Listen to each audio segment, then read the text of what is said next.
So good morning, everyone. I am Chastity from Next Jump, and I'll be moderating this session of Back Pain Today, hosted by Allie.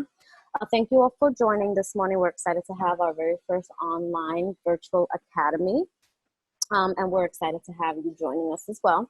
Before we get started, I just wanted to go over a few administrative details on how the session will run. So firstly, we just want to make sure everyone has their video turned on. We're all in different places, so it's nice to see a variety of different areas and creating a sense of community while we go through this program. And also, let's just make sure we have our microphones on mute. There will be questions. Just assign them to me in the chat. I'll be going through all of the questions, and then we have some time set aside at the end of the session to go ahead and review those questions. Yes, let's see. The intent, also at the end of the session, we'll have a few minutes to leave feedback for the instructor, Allie, as well as for me. So with that, let's go ahead and give it to Allie. Okay. Are we on? You're on. Okay. Hi, everybody. My name's Allie. I'm a physical therapist here in Boston, and I'm also a Pilates instructor. We're here for a class today about back pain. I'm going to be providing you some tips on how to manage back pain, especially as most of us are sitting at home and probably not the most ergonomic of work from home setups on the couch. So we'll leave some time at the end for questions, but I just want to give you the preface that nothing we do today should hurt your back. If it is bothering your back, I'm going to be providing a number of modifications, but please feel free to take a break or to step back if something doesn't feel right for your body. So one of the most important things I can give you guys today is the advice that our backs don't like to be still, and they don't like to be stuck in one position for a long period of time. So as we spend time perhaps on the couch or maybe even laying in bed doing our work from home, it's always good to get up and take posture breaks throughout the day, hopefully every 45 minutes to an hour. And I hope that you can take some of the things that we go over today and use them throughout your day, even outside of this class. So I'm going to ask for everybody to spread out your yoga mats or find a nice soft place on a carpet and go ahead and lie down onto your back.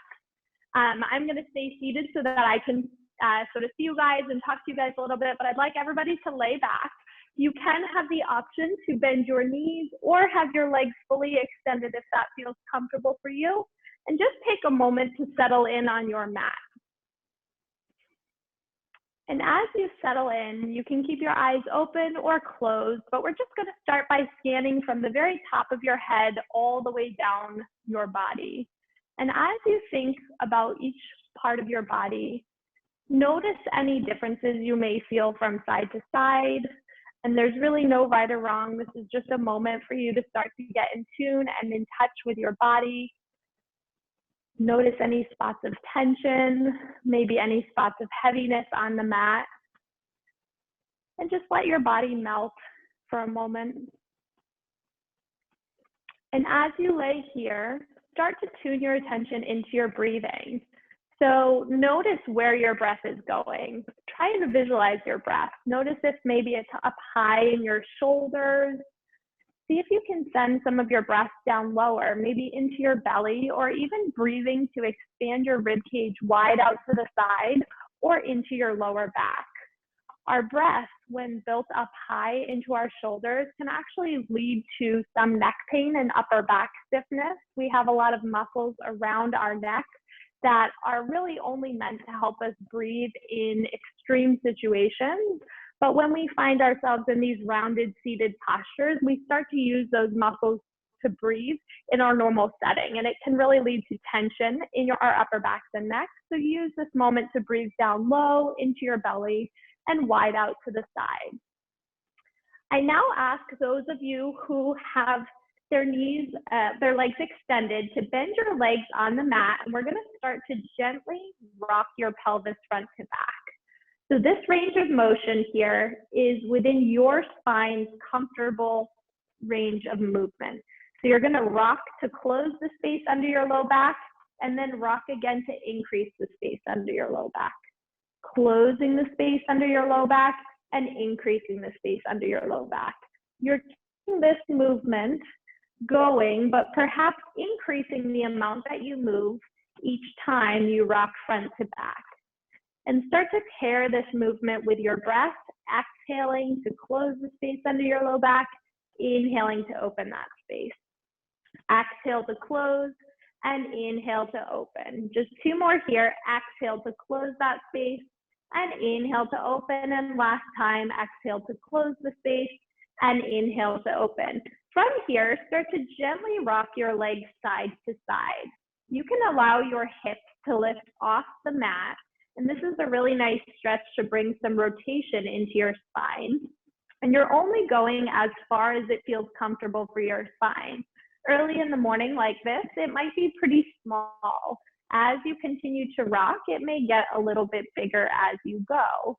Try and keep your shoulders heavy on the mat. If you need to, place your palms down by your side, and you may actually press down into your hands to give yourself a little bit of extra feedback about your upper body. Good. So we're going to do 2 more like this. And then settle somewhere right back in the middle. So we're set up right now to start into our first strengthening exercise. So when we think about lower back pain, we think 1 about flexibility, but 2 about the muscles that support our back. So we're going to start to build on some of those muscles that help support our spine. One of the most important being our glute muscles, so our butt muscles. So we're going to lie down on our back, press lightly into your palms, and lift your hips up into a bridge. In this position, if you're feeling any lower back sensitivity, imagine pulling your rib cage down slightly as though you're connecting your ribs to your hips. So like you have a little suspender between your ribs and hips. Close that space and hold it there. You can even take your hands to your butt muscles and make sure that they're working. Once you feel that they're on, press your feet firmly into the floor. We lower our hips down. Exhale, lift our hips up to the ceiling. Lower down. Exhale, lift our hips up to the ceiling. So you're going to continue here at your own pace. And each time, maybe trying to lift an inch higher than the time you last lifted your hips. And that should help you to really open up the front of our hips. Our hip flexors tend to get tight when we spend a lot of time sitting, especially sitting in a slumpy position on the couch. So we're working to just slowly start to open up the front of our body. We'll do 4 more here and 3 more. Last 2. And hold up on this last one. Maybe take this opportunity to reach your arms long overhead. Take a big inhale breath. And when you exhale, melt your spine down this time. So feel your spine lower down 1 vertebrae at a time, almost like your spine is a string of pearls. You're just placing 1 pearl down. We're actually going to use this opportunity to now curl the spine up instead of straight lifting, curling the spine up and curling the spine down. You can imagine each of your vertebrae imprinting onto the mat, like you're leaving a little footprint of your spine, and then you're placing each vertebrae back down into that same position that it left off. We'll do just 2 more, curling the spine up and down. And 1 more time here, curling the spine up and lowering everything back down.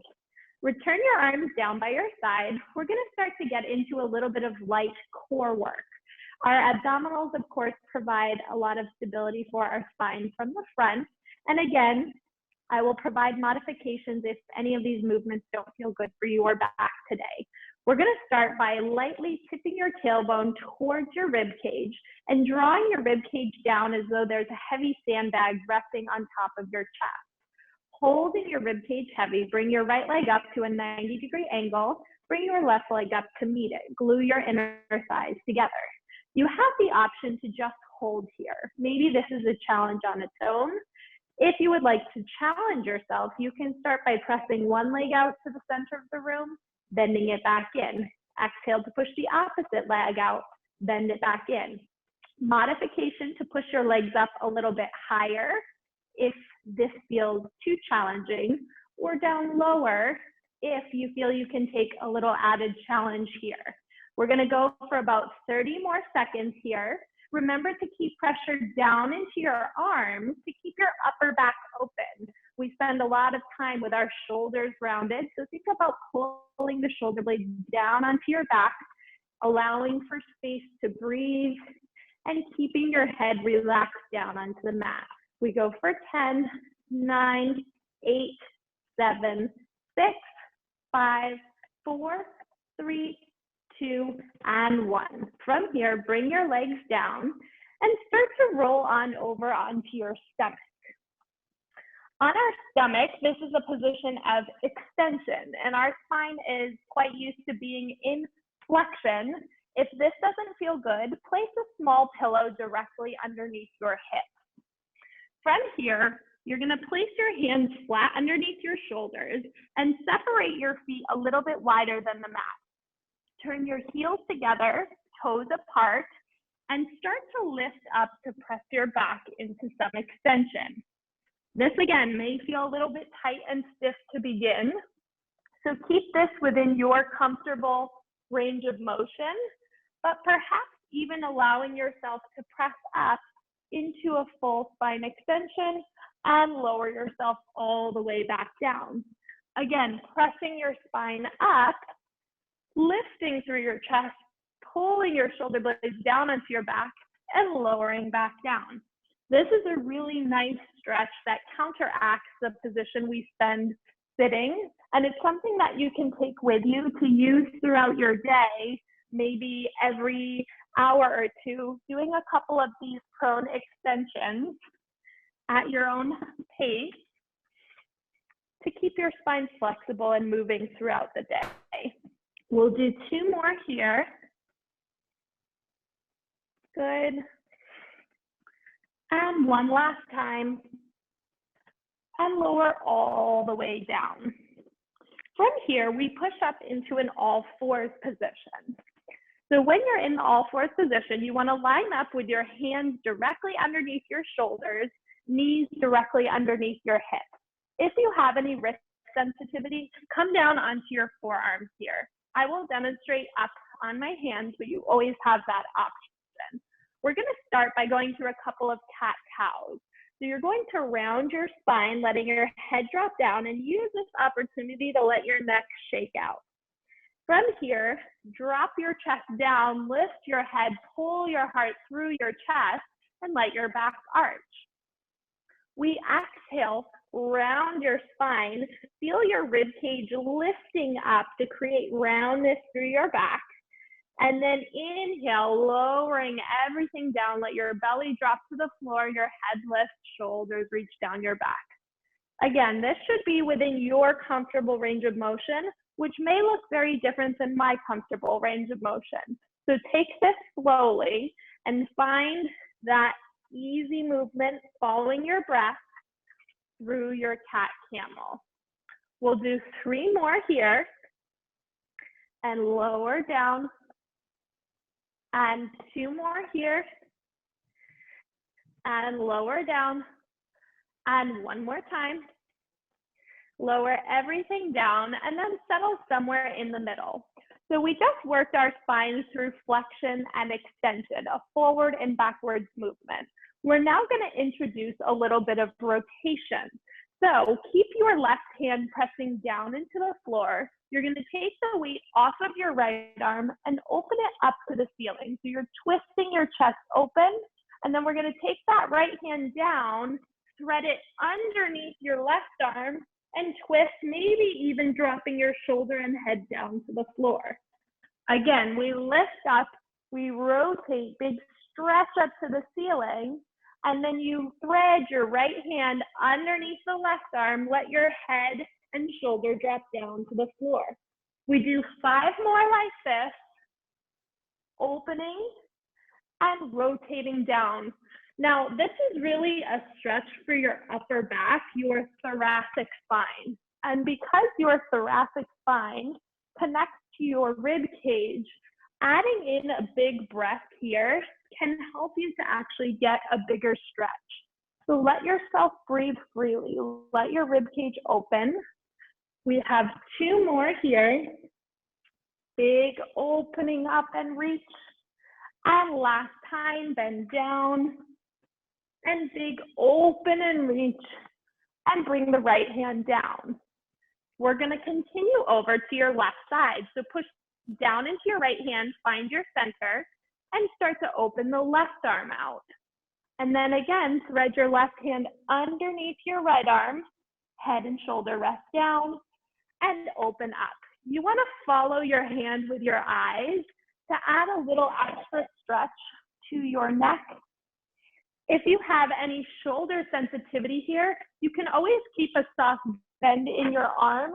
It's actually less about where your shoulder is going in this stretch and more about where your rib cage and your upper back are rotating. We have 2 more here. Good. And one more time, down and come all the way on up. Good. From here, we'll push right back into a child's pose. And in a child's pose, you want to sit your hips back over your heels. If this feels uncomfortable on your feet, you can always have your toes tucked under. And if you can, let your head rest down on the mat. If this gives you any shoulder sensitivity, scarecrow your arms, bending your elbows wide out to the side, letting your head drop down onto the mat. In this position, think about breathing up into the backs of your rib cage. So again, using your own breath to actually expand your spinal movement into your back. We take 2 more deep breaths here. And try inhaling here in through your nose and exhaling out through your mouth. Walk your hands over to the right. Allow your hips to sit over to the left. Stretch out your left side body. Breathe.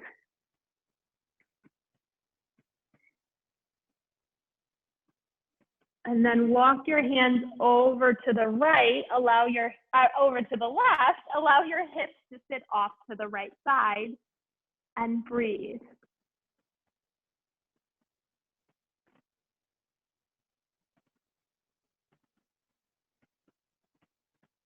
Good. From here, we're going to come into a seated position. There's a number of different ways you can sit on the mat. If your hips are tight, you can use that pillow from earlier to sit right on top of the pillow. Otherwise, we'll try and sit cross-legged or in a diamond-shaped position. So whatever feels the best for your legs, find a comfortable seat on your mat.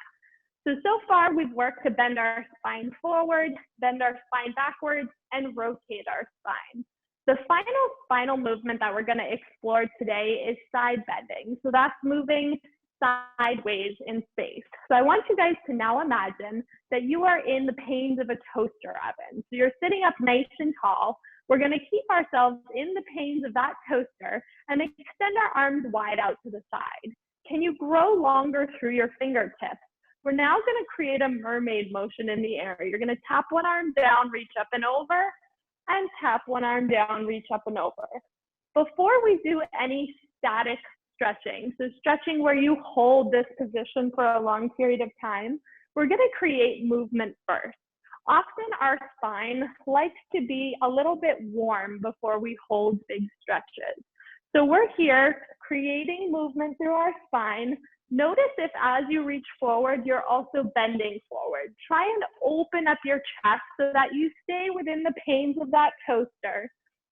Reaching up and over, up and over, up and over. So nice and gentle, you're going as far as it feels comfortable for your back.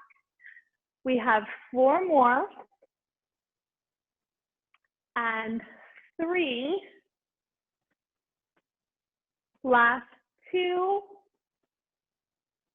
Last time, we're going to hold over on this one and pause here. Now we're going to add a little bit of rotation. So keep your right hand down on the floor. You're going to rotate to tap your left hand down, lift up to the ceiling. Rotate to tap your left hand down, lift up to the ceiling. 4 more, we lower down and lift up, open your chest, drop down and lift. 2 more, we lower down and lift up And one more time, lower down and lift. We barrel up and over to the other side. Find that stretch. This time our right hand is going to lower down, tap the floor, and open up. You may find that one side here is much tighter than the other, and that's normal. Most of us have a dominant arm here where we spend time being hunched forward, writing or typing. So it's normal to be maybe a little bit stiffer on that side. Just notice it and maybe take a little bit of extra time on your own on that side. Good. And come all the way on up. Okay, our last bit here is going to be to stretch our hip flexor muscles. So our hip flexor muscles come from the bottom of our knee all the way up, and they actually attach to our lumbar spine. And they get really tight when we spend time sitting and rounded forward. So one of the best things you can do for low back pain related to sitting at your desk is to keep your hip flexors flexible. So today, I'm gonna teach you guys a little stretch here. You're going to put one foot in front of the other. If you feel really unbalanced in this position, it's okay to hold on to a coffee table or maybe a chair here. But before we start to get into the stretch, try and square off your hips. So if your right foot is forward, you want to think of rotating your left hip, the opposite hip, towards your right foot.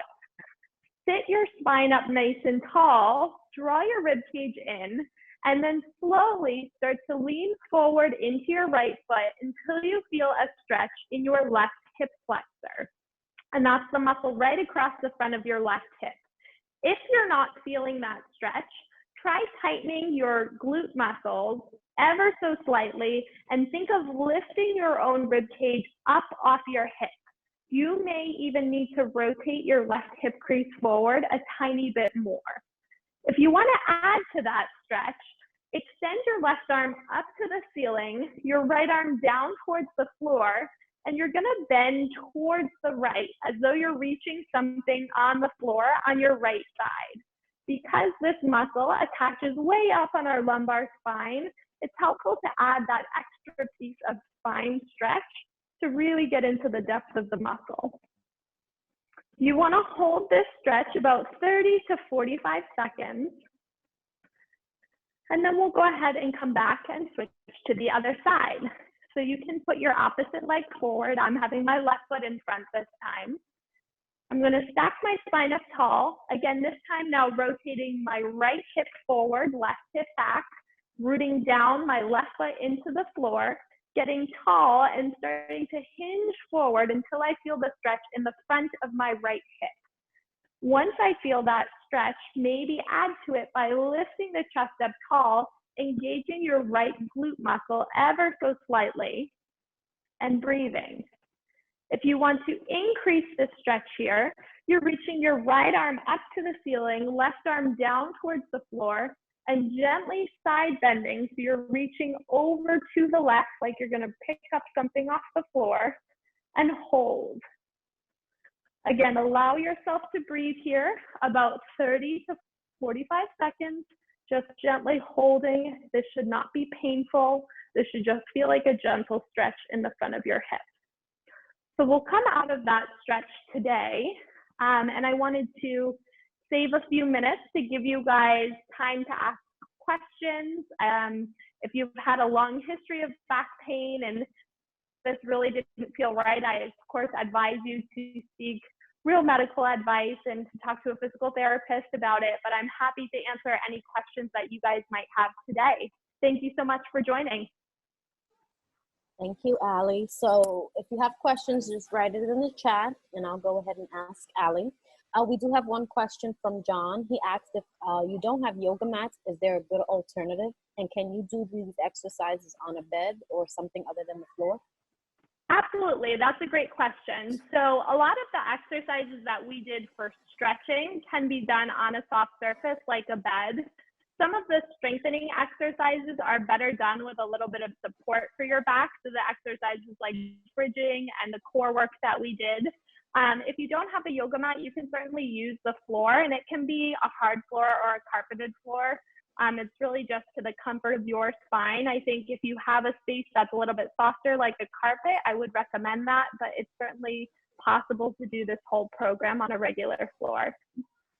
Okay, and then another question we have is how often should you be able to get up throughout the day to avoid getting stiff? That's a great question. I recommend trying to get up once an hour. And when I say get up, it doesn't mean you have to get up and move for even 5 minutes.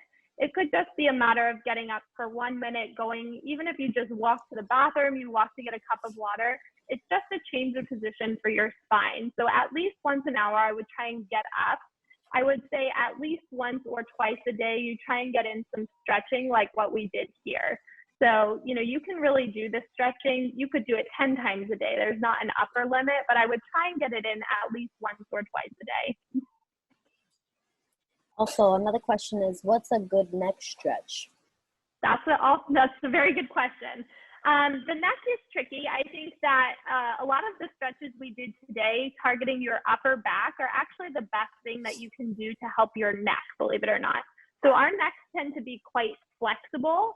So sometimes stretching your neck in isolation can actually make some of your symptoms worse, but stretching your upper back takes the stress away that your neck feels from being so flexible. So if our upper back is stiff, it's that much more work for our neck to have to handle throughout the day. Keeping your upper back flexible is a really good way to try and combat some of the stiffness or soreness our neck feels. Okay, thank you. The next one is, what's the best posture practice for sitting at a desk for hours at a time? Also a great question. So ideally, you're looking for 90-degree angles. So you would like to have your spine, I'll try and see if you guys can see my chair here. You would like to have your hips bent at a 90-degree angle with your spine lifted. So sometimes the chairs we have kind of lead to us sitting slumpy like this. You can always take a pillow and just add that behind your chair if you don't have a great chair at home, just to give your back a little bit of extra support. And then in terms of height, you'd like a 90-degree angle at your knees and your hips as well. So you can see for me, this chair is a little bit high. It would be better if my knees were bent to that true 90-degree angle and having your feet resting on the floor. So that's sort of the bottom half of the equation. The top half of the equation comes from our computers and the height of our computer screens. It's really tricky to get the perfect setup with a laptop because either it's the right height for your eyes or it's the right height for your shoulders to be able to type.